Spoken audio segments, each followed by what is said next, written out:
ganyan sa cab, wala ako punta dyan na hindi overpriced sa mga pamasahe sa tricycle.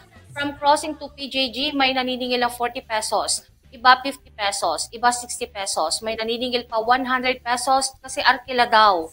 Sana matugunan ng Kabanatuan ng ganitong sistema. Grabe yung 100 pesos at saka sa 60 pesos. Actually, Michelle, ang from crossing to dito sa Old Capitol, dati lang talaga yan 30 pesos. Hanggang sa may naningil din sa akin ng 40 pesos and 50 pesos.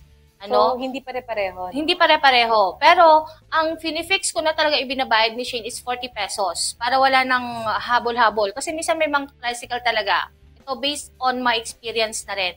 May mga tricycle talaga na sasabihin sa'yo, tumaas na po yung pamasahe ngayon. 40 pesos na po or 50 pesos na po. Pero wala namang taripa. Wala din naman silang walang updated na para masabi na nagtaas talaga ng singil.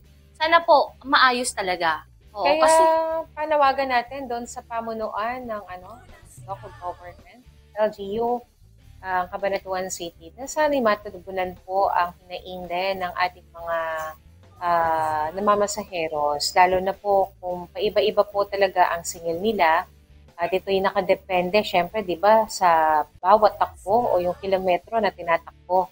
Di ba? So, sana magkaroon ng fixed price po ang ating mga TODA dito sa lungsod ng Cabanatuan. Nang sa ganun po ay, syempre, kailangan din namang kumita ng ating mga tricycle driver. Pero sana nga po doon sa LGU Cabanatuan, sana maiayos po ito dahil ito po yung matagal ng panawagan.